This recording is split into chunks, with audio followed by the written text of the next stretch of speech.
Dear Cosmo Babies, on this week's episode, we have a special guest joining us, Kelly Gorsuch, who is a business owner, mentor, and crazy cool salon owner as well. Welcome, Kelly.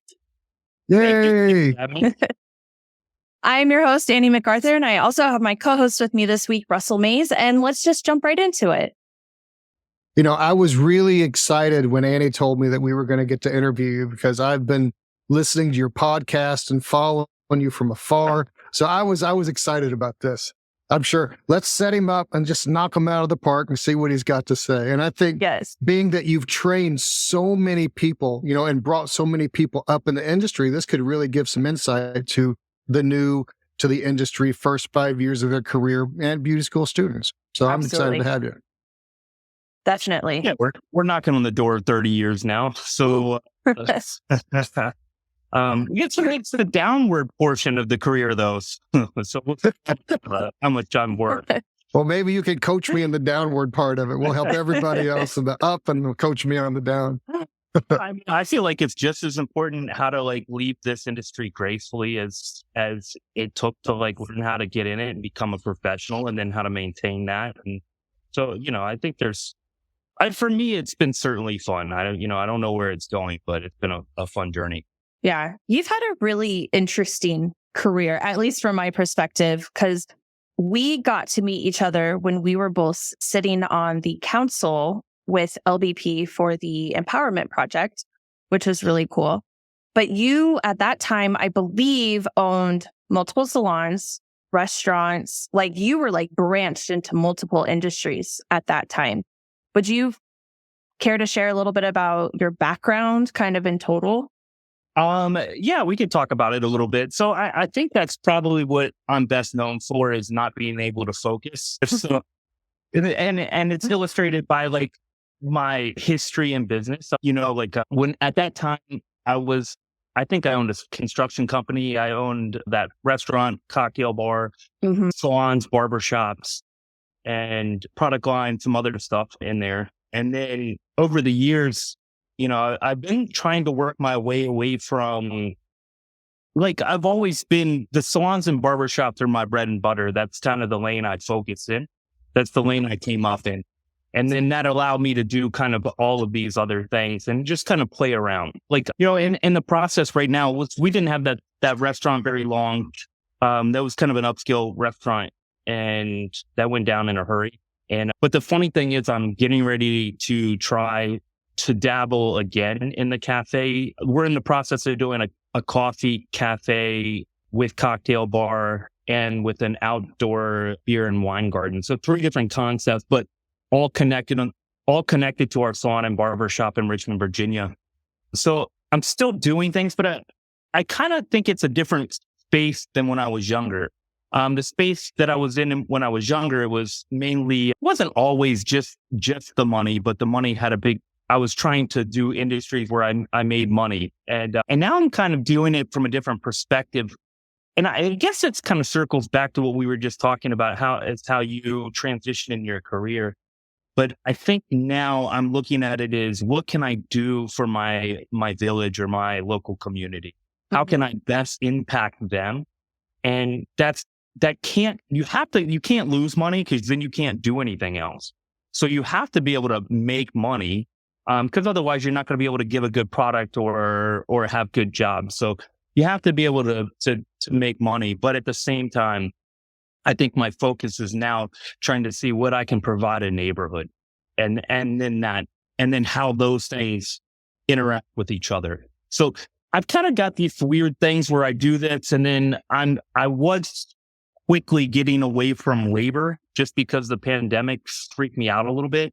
Because most of what I was in was high labor, and as you know, the salon industry was hit particularly hard.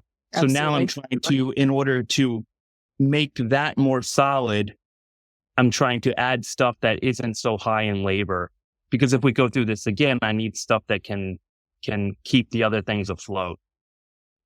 So it's a different perspective, and it took the pandemic to make me think about it in that way.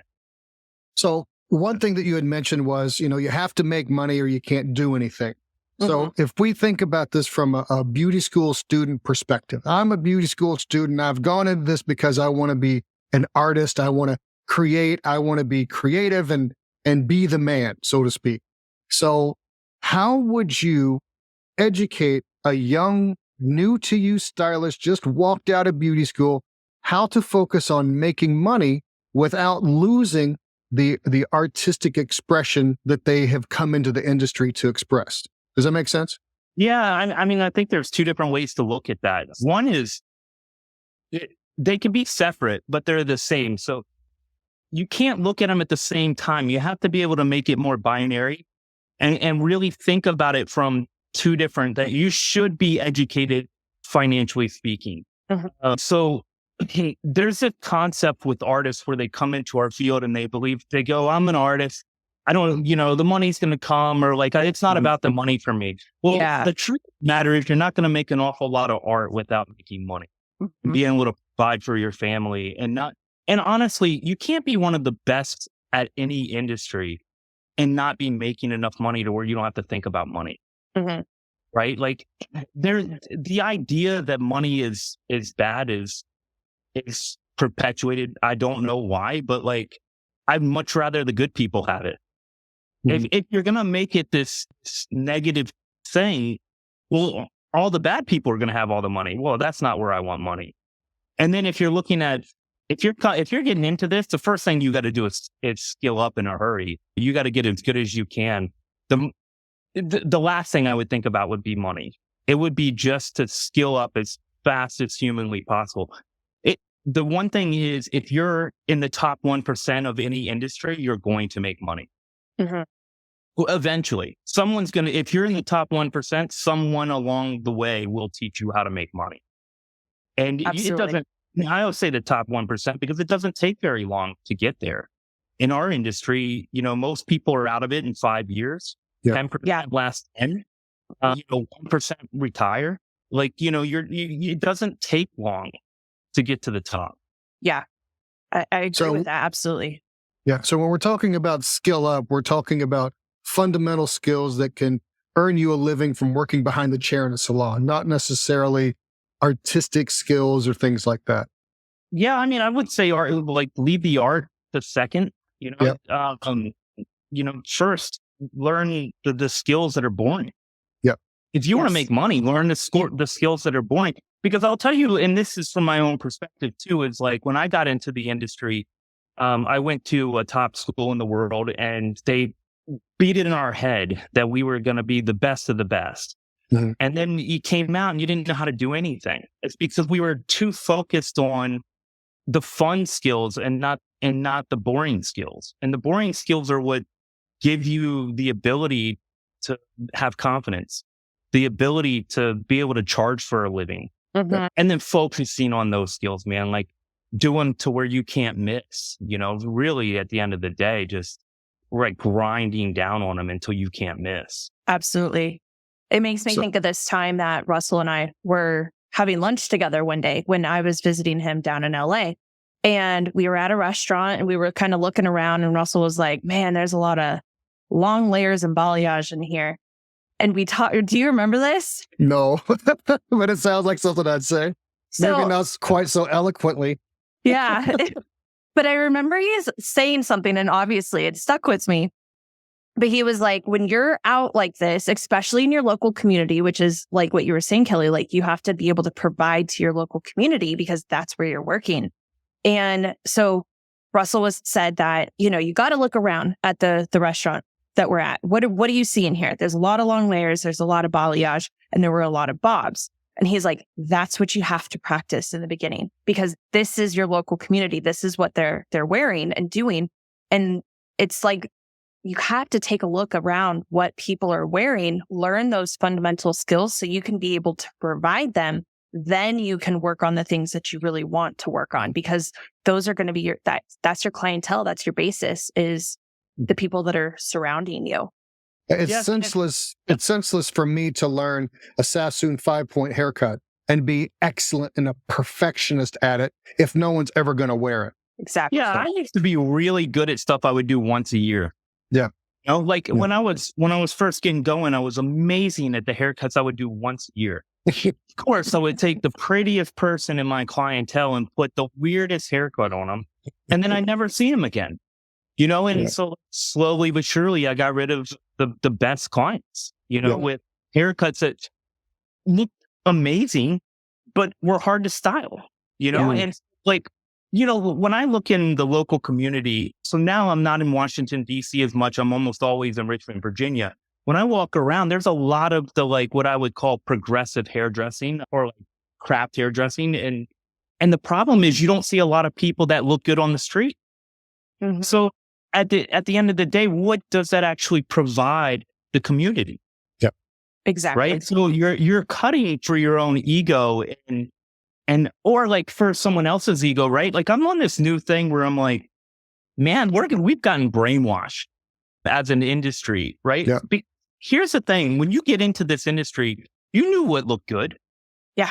You inherently knew what looked good. You were smart enough and you had enough of an eye to be able to know what you like. And then the industry wipes that out. It confuses you. And then you end up doing work that's trendy or isn't going to be around long because they're confusing you and making you feel like that's what looks good. But you deep down know it's not what looks good. And the reason, and this is how I know it doesn't look good, because it's gone in 5 years. Yep. Yeah. If it looked that good, it wouldn't be gone. Mm-hmm. Right. And so we have to be careful about where we put our own, and this is on us individually. You have to be able to trust that, not listen to the gurus, and be able to forge your own path, which is the whole reason we all got into the industry to begin with. Mm-hmm. Had our own language, our own voice. Well, I think that sometimes we get so caught up in the quagmire of excellence and technique that we forget about suitability for the client and suitability for the hair that we're working on. And I'm telling you right now, all my bob clients, their hair wears so much better and is so much easier to style if I razor it or point cut it versus cutting it with a pair of super sharp blunt scissors and try to make that as Sassoon perfect as possible, because it only looks good when they leave me. The next time I see them, it's flipping out to one side or shifting, or their hair has a wave. So know what works for the longevity. Don't get caught up in the ego of precision and perfectionism. I haven't cut a blunt haircut since hair school. Yeah. Since hair school. It's been almost 30 years. Well, that's not entirely true. I've cut blunt, but I'm always going to stick my blades in it a little bit because I know how much better that makes it wear for them. Mm-hmm. Right. And the difference too is when you're in hair, and they can't teach you this, it's not their fault. So, when you're in hair school, they have to teach you blunt, or they can teach point cut, but you're not really going to understand the degree of the point cut, how deep the point cut, which point cut to use, pull out on a density, right? So you really have to get that with experience. And then it becomes a whole different game because then you start cutting with texture and you are no longer cutting what I call Lego haircuts, which are just shapes. Mm-hmm. You're actually thinking about where to cut inside of a curl pattern or where to cut weight out to enhance a curl or to pop a spot. And honestly, and this is something that I tell my apprentices and stuff is, some of the best work is the stuff that looks slightly ugly. Yeah. Yeah. Yeah. Right? And that's a hard concept to kind of wrap your head around. You have to do it very, very pretty, but then you have to mess it up just enough that it's a little ugly, but still beautiful. And to balance that to where very easy to to balance that ugly to make it still attractive. Mm-hmm. That's very, very hard. That's a high level skill. Yeah, because if you're looking at hairdressing, the ones that are overly perfect are the ones that are hideous on the eye. And that's it's tough because when you're learning this industry, you want to do it so perfectly that you think it'll just be beautiful. And that's just not the case, right? Yeah. But also soon was a great example of this. How many of those haircuts are wearable today? Right. From his heyday when it was every Vidal Sassoon salon in the world was sought after. Right. yeah, how much of that are we still wearing? And it's because we cut very differently. We cut with texture, and there's a lot more texture in the world. When I went to hair school, almost everything looked Eastern European. My first years of teaching, when we picked models, it was all European, Eastern European even. You know, and it was like a very specific texture because it matched kind of the same texture as the mannequins that we all learned on. So it's kind of interesting, but I have a quick story that I want to tell because it kind of relates back to what you were saying about like you kind of have to be able to like cut for your client, but the things that are being shown as trends and things like that, like, you know, they kind of skew your vision. So I remember one of the first times, it was very early in my career, that I had the opportunity to watch education, but I also got to experience the backstage because it was in the very beginnings of working with hair nerds. We had media access. I had backstage access for one of the first times. And I remember watching the stage presentation. And just as a side note, I was probably a year out of school. So I was still very young-minded in my mindset of the professional beauty industry. And I was watching this beautiful, inspiring stage presentation. You know, they were leaving bits here and it was all disconnected and it was all these like creative cutting techniques. And I was just so wowed and so inspired. And then you go backstage and you see that they're cutting all that off the model. Everything that they just showed you and that you were so inspired by, they're completely getting rid of backstage because it's not wearable. Yeah. It's not a good look on the model. Is it cool? Is it creative? Is it like give you ideas to think about? Yes, but it's not an everyday look that people can pull off. That's so funny because that is exactly my experience with Runway. And so I would spend, after every platform show, I would spend at least 2 hours, 3 hours in the back, just recutting the models. They would get, like when I was going through it, we were doing so many mullets. And I would just be like, look, I'll sit back here and just fix anyone. And I always felt like that was like a thank you to them for doing it. But maybe there was a trying to make out, you know, like in there, I don't know. But I remember the heartbreak that I felt. Like, what do you mean? Like, what do you mean they're cutting off all this like awesome work? You know, and I think for people that are younger, like they see these like crazy styles and these like awesome creative techniques and everything. And it's like, it's not realistic. You know, it's there to inspire you, but it's not realistic for behind the chair. Yeah, I think that's to that point right there. What the bulk of our industry can learn is that it's not about us, it's about them. Right. So like, that's the worst part about runway or editorial. You're doing it as an art, but hair in the salon is not an art. You're providing a service for them. Now you can get so good at this, it becomes art. But the truth of the matter is the first and last, it's everything. It's the only thing that matters is what they want. And I was listening to one of your podcasts, trying to do a little research before this, and like I do. And someone was like, you know, I go through these long consultations, and I was like, I don't do that. Yeah. Like, I don't do that at all. Like, my consultation's this fast. What length are we keeping it? What length do you want to go to? Because really, at the end of the day, that's all they really care about is what length they're at. And then the rest, they could never know what layers you're putting on them or what techniques you're going to use or how you're going to make their hair flow. And then the more you sway to that side, the less of a the more of a disservice you're doing for them. So like for me, it's not about trying to talk them into something. It's me going, okay, cool. What's the feeling that they want? And I'm going to try to nail that feeling. I'm never going to cut somebody if they don't want bangs. I'm not going to cut bangs on them. But like generally speaking, length and bangs are the only two things you really need to know. Yeah. Yeah. It's like in the beginning, I think you need a consultation to figure out what you're doing. Because I mean, there's only so many haircuts in my repertoire. So let me figure out what they want and try to fit my repertoire of haircuts that I have in my mind to this person's head. I've been doing it so long now that I could put it on autopilot, you know? And so when someone comes in, I just basically say, any special requests? Yeah. And if they say no, then I say, okay. And then I just do. I just do whatever I think. And sometimes I'll say, oh, you know, I'm thinking of growing a little longer. Okay. You know, my bangs are giving me problem. Okay. Then I'll figure it out from there. But my consultation is very short. I've been doing a lot of the same people for a long period of time. They come in and I decide, it's summer. We're going to take it a little shorter. And I don't even tell them. I just do it. And they're like, oh, I'm glad you cut that shorter. It was getting kind of hot. Or or whatever. But we've built this camaraderie. But in the beginning, I need to figure out who they are, what they want, where they want to go, what kind of, lifestyle they're living, so I can modify my approach. Mhm. Yes, and I mean, you have to ask, like, how much of that is like nerves, right? You're really delaying it because you're trying to go through your mental Rolodex of every haircut you can possibly remember, which is like sub 10. Yeah, absolutely. Yeah. Yeah.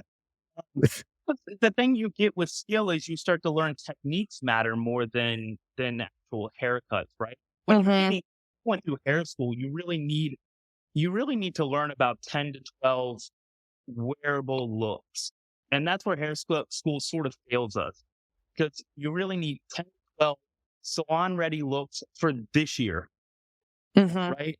And that's really difficult for schools to provide because they end up teaching from a Bible, right? Like from 12 The basic 50s. haircuts of someone else, right? Yeah.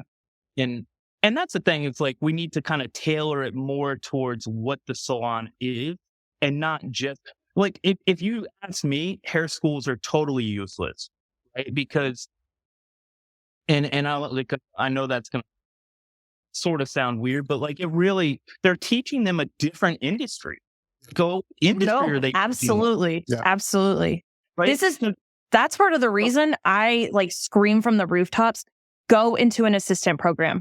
If you went to beauty school, get into an assistant program, because you have to relearn how the industry is today, because school's not teaching you that. Right. Well, I mean, there might be some schools out there doing it, but they're few and far between, right? Like there's still schools. And the problem is if you are in the outskirts of Richmond, Virginia, where are you going? Where's your school? You're not going to Manhattan to go to hair school. You know what I mean? Like all the schools seem to be in the major cities. And it's like, yeah, I've been trying to talk to these things or these schools forever, not the schools, but the brands, because I feel like they have the money to fix this.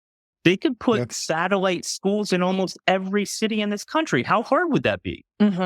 Right? They don't have to have massive schools, just small satellites, or just take salons over and make them schools on the weekends, right?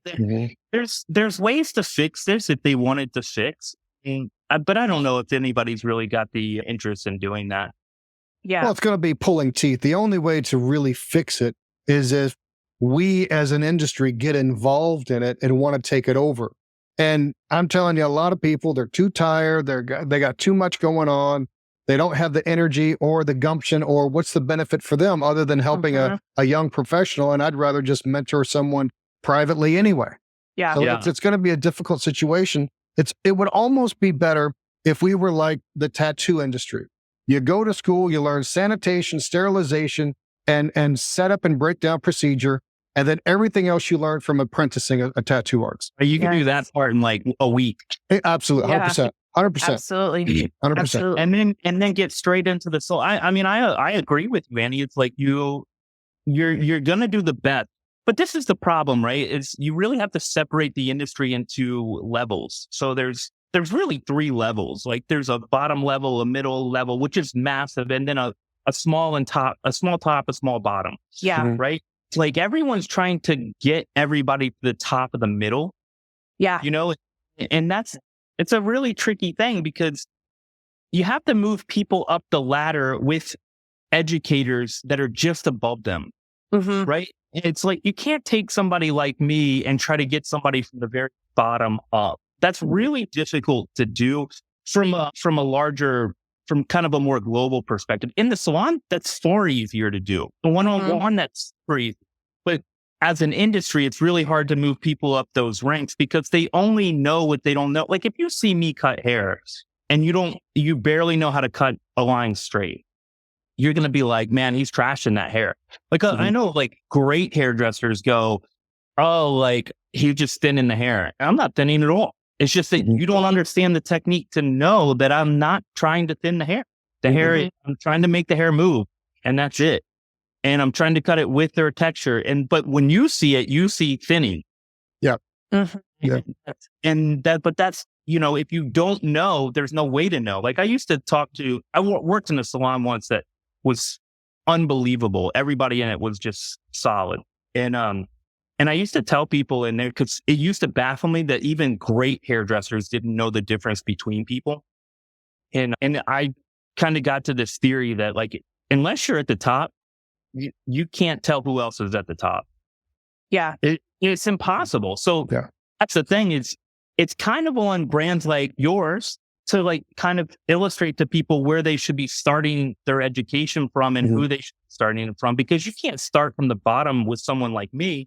You can't start from the middle with someone like me. You have to already be at the top of the middle to get that education and be able to start to understand it, because it's just too much too fast. And and so being aware of that is like a huge part of getting good at this industry. It's like knowing where to go get your information first, and then knowing to quickly pivot away from that information and go find it somewhere else, and then pivot away that information and go find it somewhere else. Because the idea that one brand is the right thing for you for your entire career is just insane. Yeah. I love that breakdown of like, it is like a ladder, and you need to learn from like the person who's just right above you. I feel like that's such a smart way of putting it, and a much more understandable way, because it is true. Like there is a lot in this industry that people point you in the direction of like, oh, well, they're the biggest and the best, but you're right. They may not be able to comprehend the information that is being given to them. And so it can absolutely just fly over their head.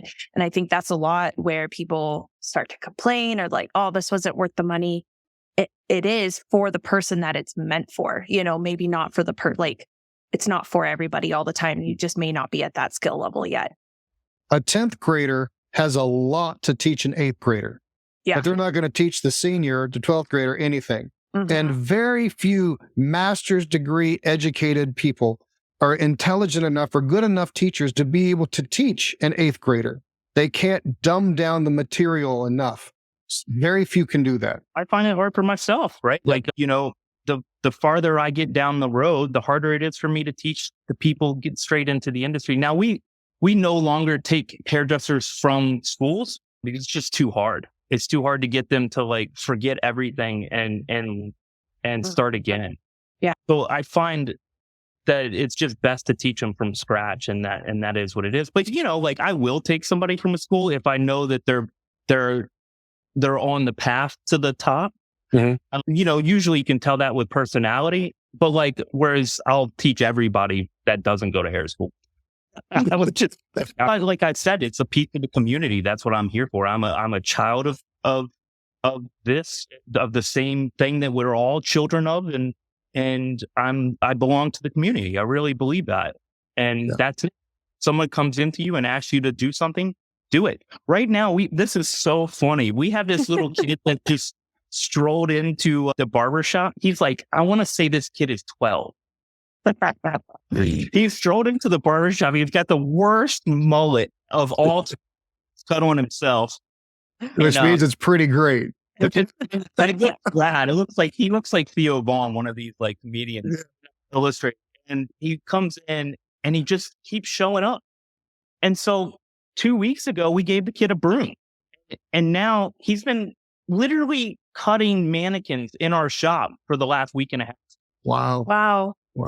He's 12. Still haven't met his parents, so I'm sure somebody's going to come in and slap the head. But I'm trying to meet his parents. I mean, obviously, we're not going to put him to like real work. Right. Kind of like, man, he wandered in. He's part of the community. He wandered in my business. It is my duty to try to change this kid's life. Yeah. As simple as that. Right. Yeah. Right? And like, and now you have to teach him how to be upscale because you're in an upscale. I mean, he has no idea what barbershop he just rolled into. Yeah. Right? Like, we're not like a barbershop. We're like a high-end men's grooming. So this shop could change this kid's life forever. And he has no idea. But it's not on him to know. It's on us to like just be arms wide open and ready to help people. Yeah. It's part of paying back. We've all been given the gift of knowledge from someone who's mentored us. So we, in turn, pay that forward with the next generation that comes up. I'd love to talk a little bit about the apprenticeship that you have, because it's definitely something that I have always been very inspired by, because you are one of the very few salons that I know of. I know there's a ton out there, but who actually have like real apprenticeships, meaning they do not go to cosmetology school. You teach them there. They get a licensure through the program that you have, and you build these people up into incredible stylists. Yeah, it sucks. I believe it. No, but it's hard. It's not easy. This is why a lot of, you can't fault other salons for not doing it, because I get one. If I say that the ratio is 1 in 5. If I get, now I'm the high end. So, you might be getting 1 out of 2, but still, if you're like a small mom and pop shop in a local community and 1 out of 2 of your employees don't work out, man, that's not good numbers. Mhm. Right.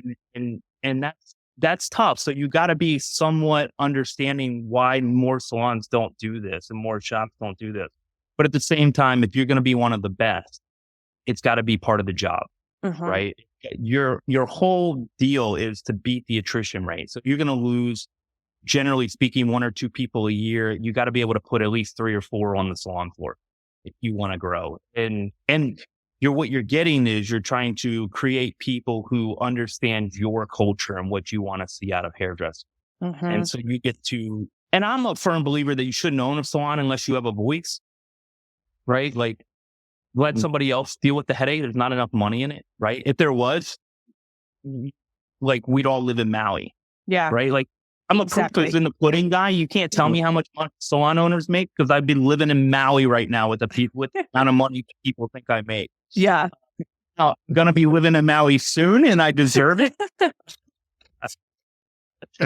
30 years has been a long time. But no, going back to that, like, it's important because you're trying to do so many things at once. And, and it's getting more difficult. The people are getting more difficult to learn how to teach. And I think that's the crux of what's going on in the industry is, what's the incentive for the owners? What's the incentive for the hairdresser that needs to teach in that salon to teach people difficult?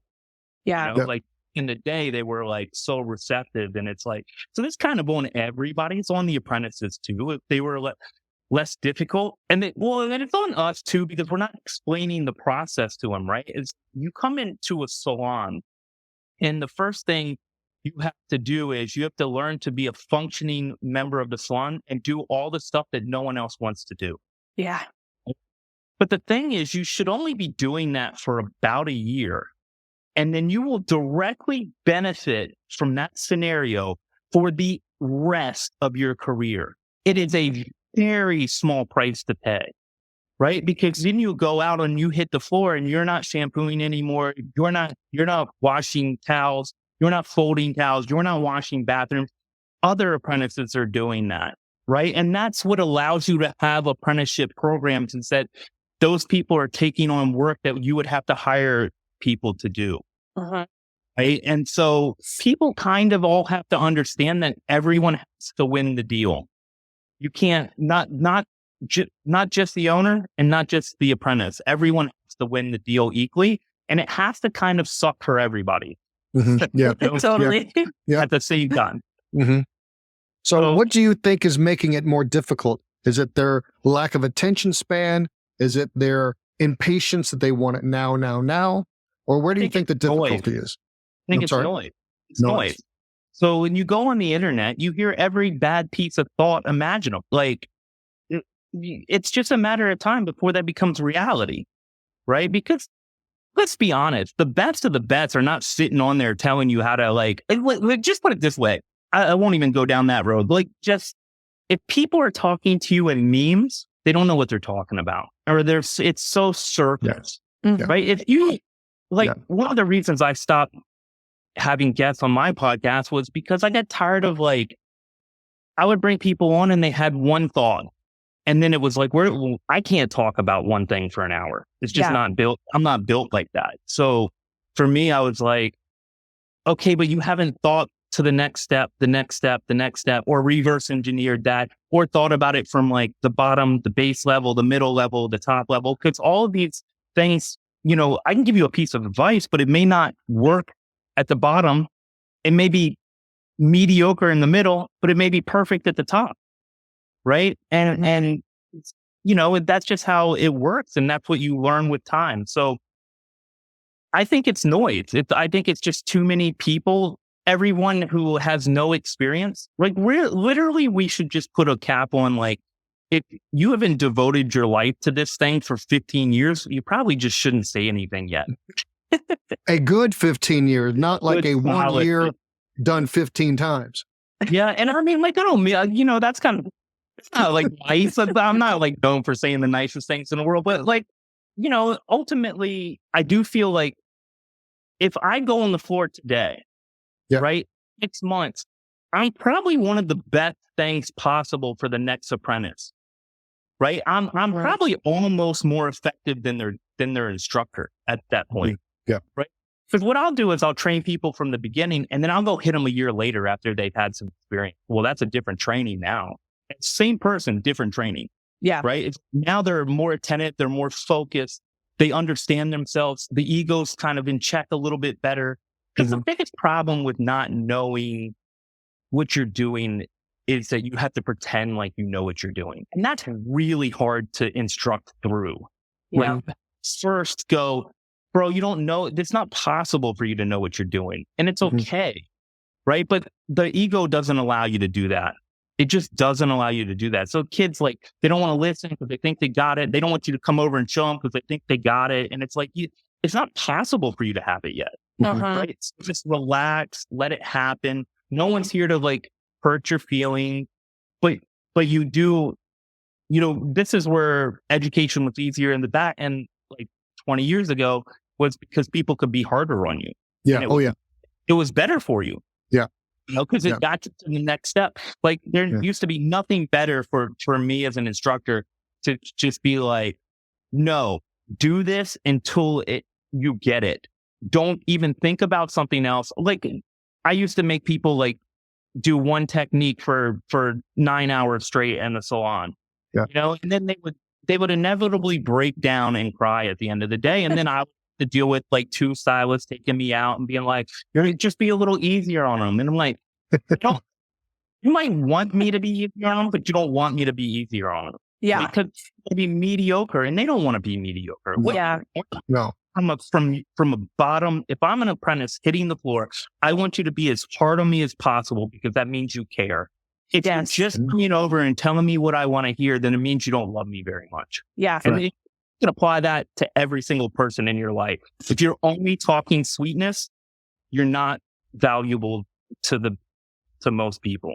Yeah. Well, when I was doing a lot of training for that corporate company I was working for, I would go up to the apprentices and I'd be like, how hard do you want me to be on you? 1, 2, or 3? 3 is the hardest. 1 is the easiest. Where do you want me to be?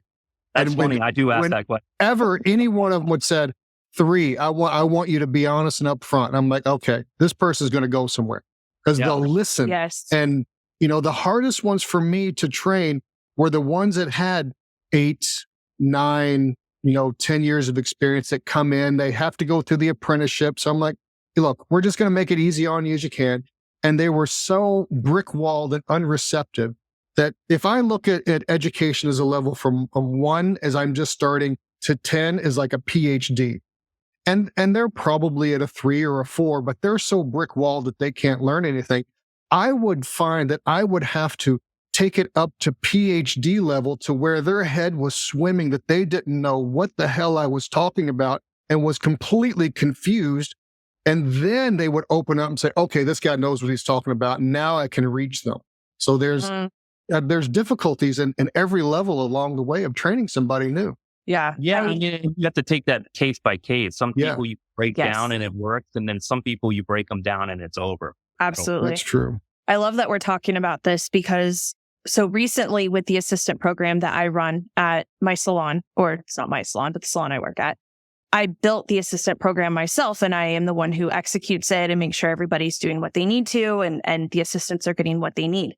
our newest assistant that we have right now, I love her to death. She, in one of her one-on-ones that we did, she was like, I just like, I like, you could tell that she was just really frustrated with herself. But then she kind of like got it out of her system and she was like, thank you so much for being hard on me.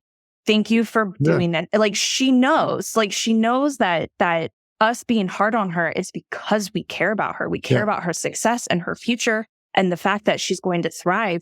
And the fact that she was able to, because she's very young, but the fact that she was able to take herself out of the emotional element of it and look at it from the point of view that like we are there in full support of her.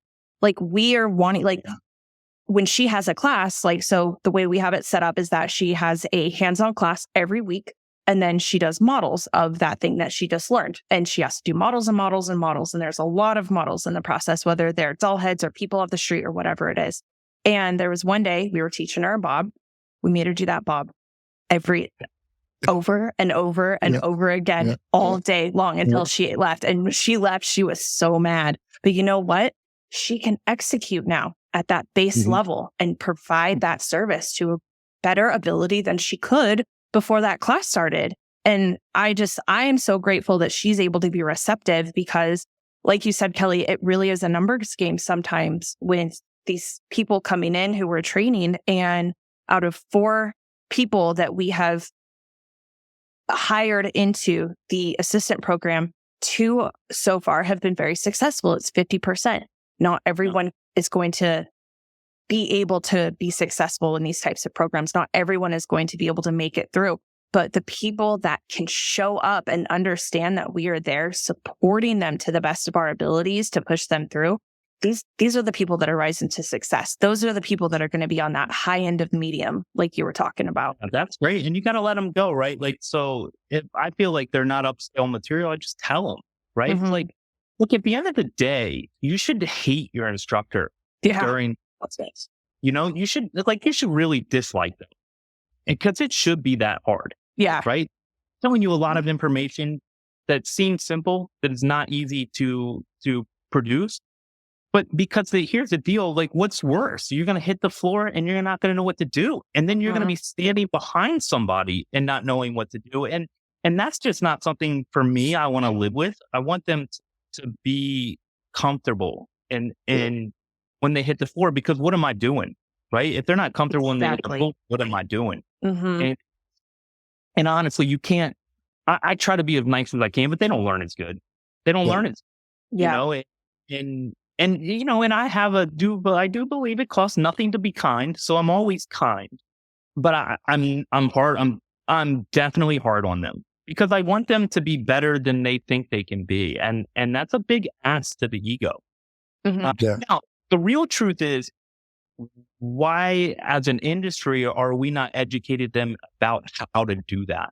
It's too much talk about where to go and not enough talk about how to act as an apprentice.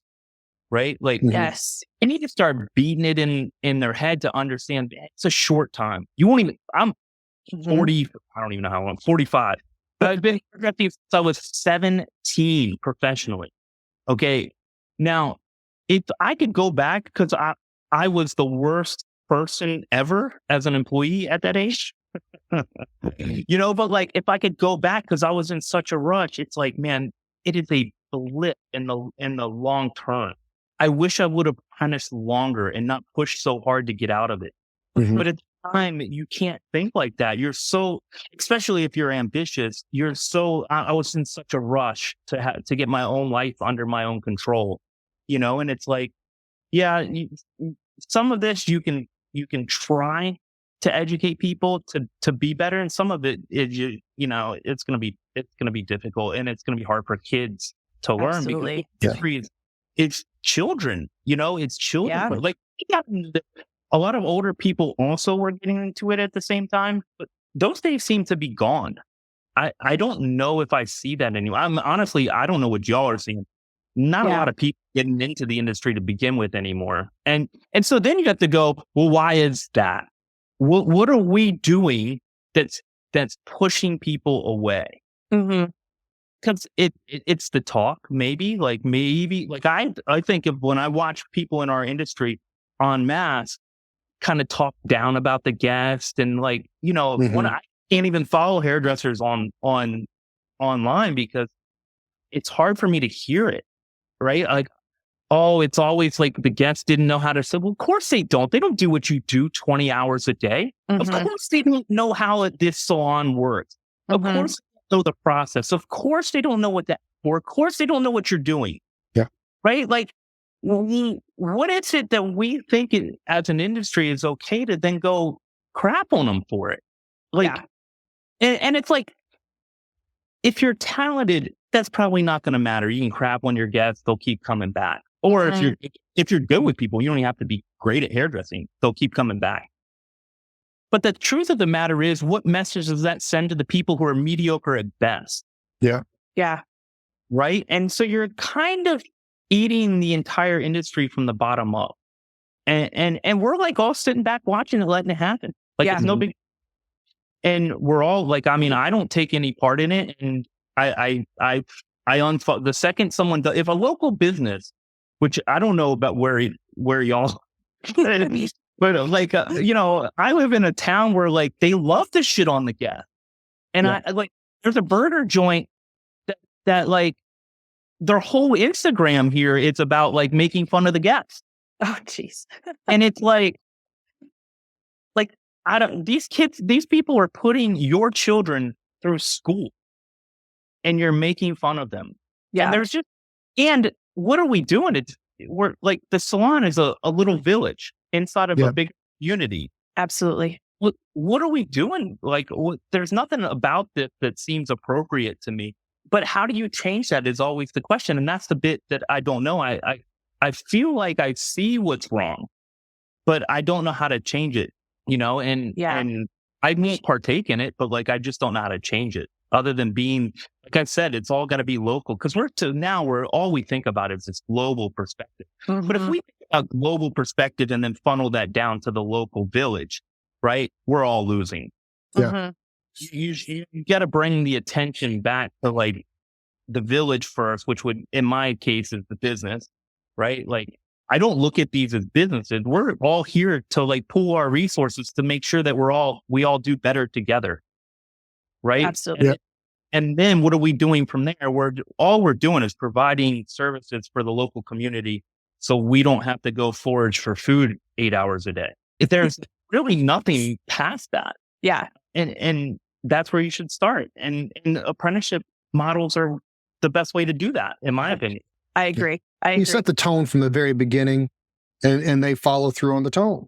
So I like that. I think it's part of the reason that Russell and I do this podcast, and that Aaron and I have the Scissor and Moth Social Academy and those kind of things, because we do see so much of that. And we want to give these like students and new professionals a good, positive experience and information on how that they can best like prepare themselves for the industry.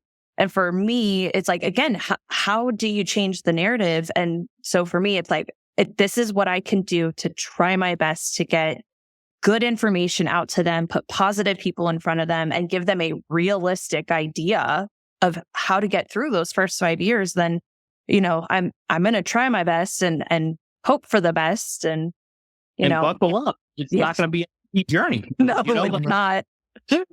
Nothing about this is easy. This is the hardest.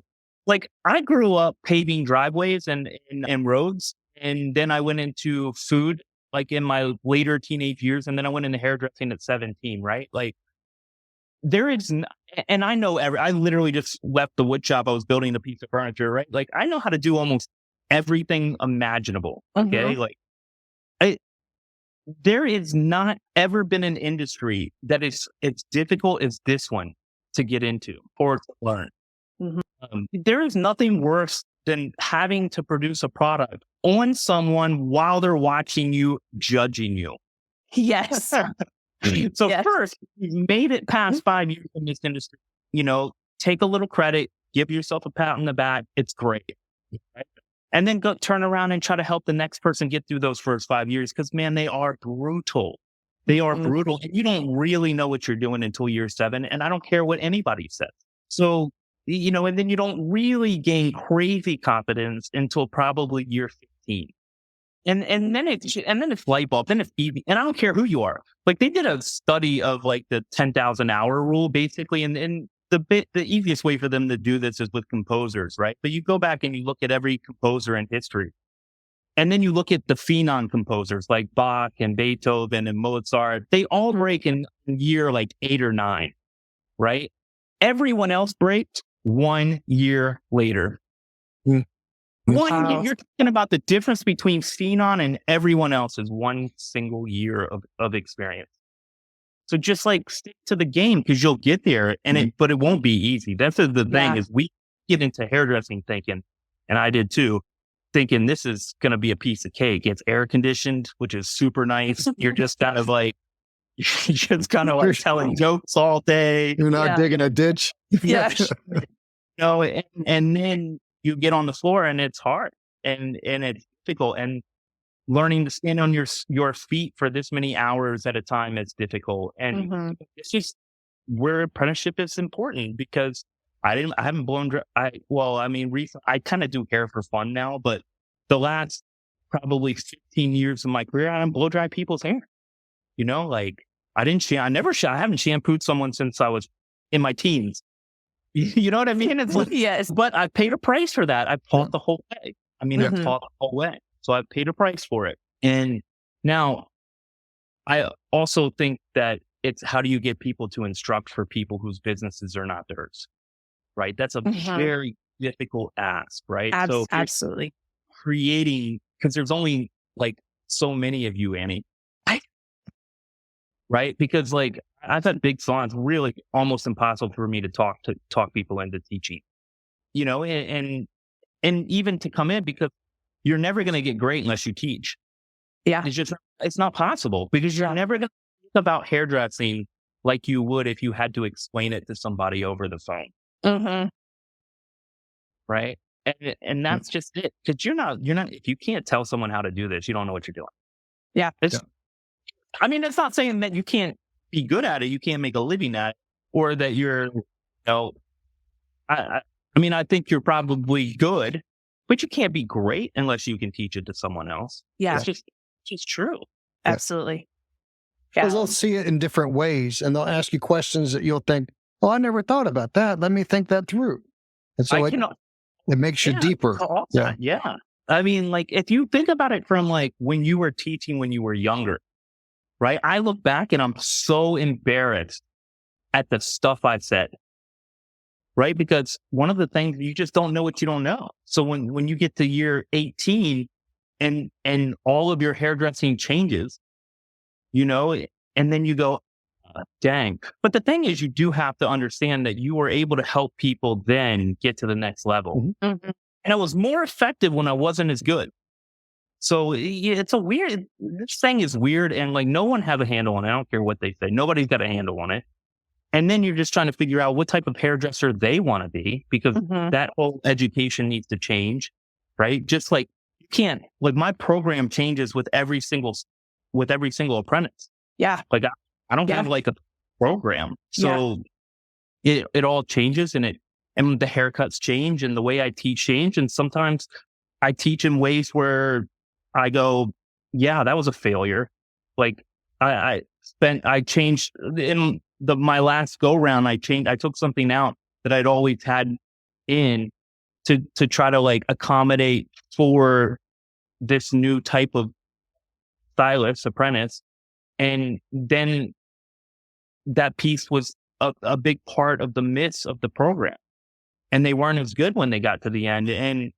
And so now I've switched and put it back in and I'm making these guys do this thing they should have done early or before I put them on the floor. And it's like, I was trying to accommodate this new type of stylist and it was an utter failure, but that failure is on me, but all I can do is correct it, but they can't go on the floor until it's corrected.